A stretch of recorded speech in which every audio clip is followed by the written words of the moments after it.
Today we're running 15 miles, and as these workouts continue, it's going to get closer and closer to that 26.2. We do have a bit of a problem though. Unfortunately, right now the real feel is 5 degrees Fahrenheit. So it's looking like we're going to freeze. It was just snowing and it's finally stopped. I'm not exactly looking forward to it. This is kind of an intimidating distance, 15 miles, but let's get started here.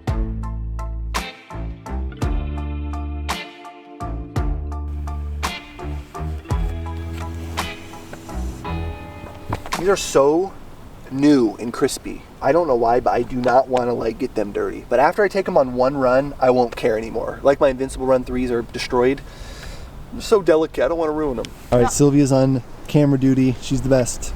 My goal for this run is to break it up into small chunks. So obviously on a 5-mile loop, it's 5, 10, 15, 3 different breaks. We're just gonna take it one chunk at a time. I don't wanna even think about 15 miles for as long as this is, for as cold as this is. So we're just taking this one loop at a time. So I'm gonna go in a circle once. That's number 1, and we'll have taken our gel at mile 4. So that's our only thing we're thinking about right now, is to just break this up in manageable amounts so it makes a lot more sense for the run.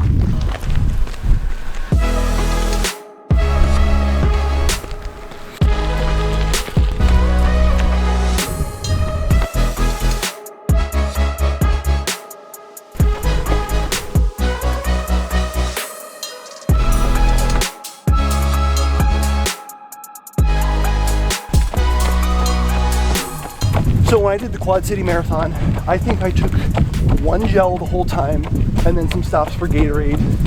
And I didn't really have a plan to keep taking these. I just did whatever felt good, and for me, I hit the wall harder than I ever have in my life at mile 20. And it was like a 2-minute uphill bridge. I got torched. So I learned that lesson the hard way, is just know what you're gonna take ahead of time. So mile 4 here, we're gonna take this Huma Energy Gel here. Double electrolytes, lemons and limes. I'm gonna stick with these for the Cleveland Marathon because I trust these. I've never gotten sick, I've never thrown up. My stomach has never had issues like some people do with their gels.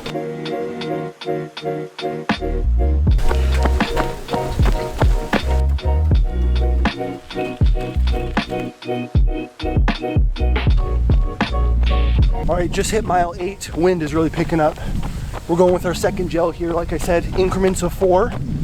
And this one is strawberry lemonade, another very good flavor.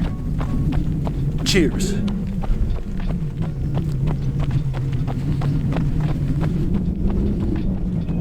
I'm very slow at eating gels, by the way.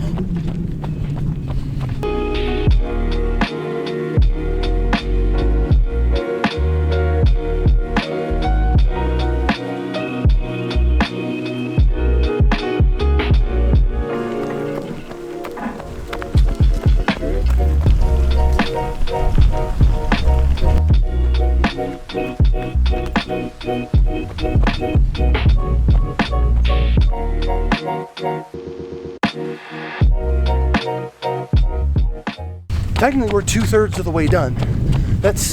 We're 66% done with this workout. So we have literally, what, 30% roughly left. So we are so close to being done. We just hit mile 11, 8 minutes, 40 seconds for that mile. So this is gonna be our last gel stop right here. Honey Plus, this is literally just salt, honey, electrolytes, and 50 milligrams of caffeine. Huge con to this bad boy. It's real honey, so it's like, I don't know, I'm gonna be like chewing this thing. I'm gonna struggle with this gel a little bit, but we literally just have 12, 13, 14, 15, 4 miles. We're just gonna stay under 9 minutes the whole time, and we should hit our paces exactly as we need to. Let's finish it up here.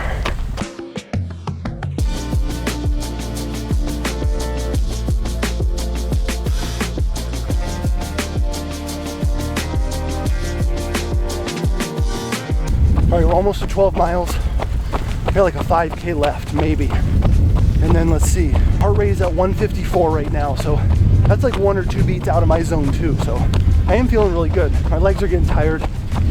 I do have some shin splints, but I just don't feel them in these shoes, to be honest with you. So that puts me in a really good mood. As much as this sucks, it is just a part of the marathon. Like, you got to get used to this, because after mile like 18 or 19, that's when that race really starts, and you're actually finding out if you can do it or not.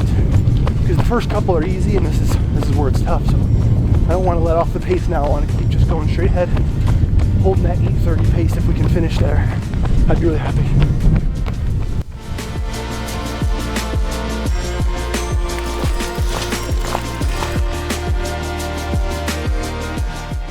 We're finally back in the car.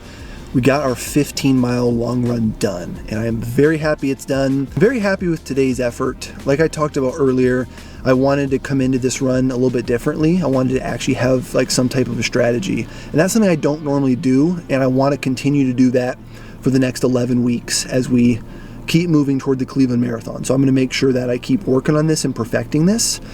We're just a couple minutes away from like our favorite coffee shop, so we're going to go pick up some hot coffees, warm up a little bit, and then we're gonna get some carbs as well. It's gonna be Jet's Pizza, which I think is a chain, but anyway. Pizza, hot coffee. My sister's making some protein bites. We're gonna shower at her place, get some comfy clothes on. Let's do a quick breakdown of just kind of how that run went, what numbers we hit, heart rates, just a really quick breakdown of everything to kind of just recap this strategy. Because at the end of the day, I want to make sure this is a good one and one that I continue to use as we get closer to that 22-mile peak week long run.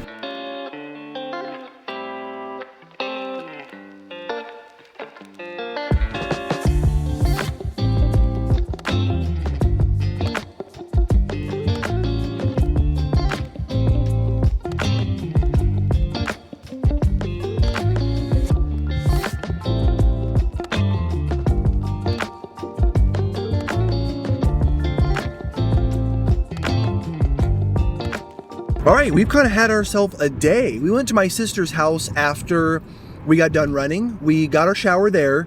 We had awesome Detroit style pizza, which might be my new favorite kind of pizza, to be honest with you. I do want to view my run and go over a couple things with you real quick. I'm seeing my run for the first time today, even though we ran a couple hours ago. I just downloaded my run from my watch here. So I wanted to look at this and just see what we have here. I'll pop it up over here next to me. 15 miles for our long run, and we ended up hitting an average time per mile of 8:56, which is really good because I was aiming for 9:01. So we had a little bit under what we needed. So for my first 5 miles, like 5 miles, like I said, we were behind. We had 9:20, 9:17, 9:05, 9:16, 9:19. None of that was what I needed. But after I hit those times, I just realized I will probably just use that as like a negative split. And then miles 6 through 10, we were pretty much even, a couple under, a couple over 9 minutes. And then the last bit, we turned it on. I felt really good. Every mile was below 9 minutes, and a lot of these were under 8:40, as you can see. So, I mean, I was supposed to feel good. It's not supposed to be at race pace, so I was supposed to feel fairly decent, and I did. The awesome news as far as my heart rate was that it says 87% of that run was done in zone 2. We only spent 8 minutes, which was one of my last 2 miles in the aerobic power range. So whatever that means, we were kind of still within like a good zone 2, which I love to see. Our average heart rate for that run was 149 beats per minute at a max of 167, probably when I was sprinting and racing my wife on the bike, which I probably shouldn't have done, but it was fun. We got down to like a 550 mile, and then I was like, I'm not sure why I'm doing this. Let's just go back to doing our 9-minute pace. As far as our strategy for this run, I feel like everything was perfect. This morning I had an Americano, and then after that, I think I had a couple scoops of Scratch. It's like a sports hydration mix, electrolytes and carbs. We packed electrolytes with us. I had a banana. I had like a spoonful of honey. We had a couple different things to like get ourselves fueled up since I had time. And it was all very simple stuff for my stomach. My 4-mile gel strategy, I'm going to stick with that until the race day. Only for long runs. I'm not going to take gels, obviously, if it's like 8 or 10 miles. So I'll stick with that. The only con I would say is I tried out a new pair of shoes. I really like the New Balance SC Trainers. I really would recommend them. I just think that was not the shoe for that terrain. It kind of bounced back and forth between pavement and trails, and it was a little wet at portions. So I don't know. It'll be fine in the summer, but I would have probably done the Invincible runs if I had known what I'd be running on. The only other con I would say is that I forgot my water bottle, like I said I was going to bring with me. So by the end of that, I was feeling really dehydrated, and I did have like 2 servings of electrolytes when I was done, a lot of water, so we got refueled pretty quick, and then a smoothie right now just for extra carbs. Really happy with this run. Like I said, long running especially, feels like an art to some degree, in the sense that like you just have to find subjectively what works for you. Like, you need a fueling strategy. You should probably have some idea of how you're going to run, what pace you're going for, what shoes you're going to wear, but the rest of it is just up to you and whatever works for you. Everything I did today may not work for you, but I think that's what makes running so cool, is you can do the complete opposite of what I did and you can be just as successful, or you can copy what I do and you might not have the same success. So that's why I like it so much, and you'll have to kind of figure out what works for you. My ending suggestion for you is just make sure that you don't waste these long runs. You only get about 15 or 16 of them until you have to taper, depending on your workout plan, so don't waste them. Take those really seriously. Practice just like this is the actual marathon, and when you get to the marathon, there will be absolutely nothing new on race day. Thank you guys for watching another video. This is the end. I need to work on my smoothie, and we're gonna head home, and I'm gonna crash pretty quick after we watch some Suits. So we will see you guys in the next video, and I might bring you along for another long run pretty soon, and hopefully it warms up. Thank you for watching. Like this video if you want to. Subscribe if you are not. Drop a comment, say hello, and I appreciate you guys. We'll see you in the next episode.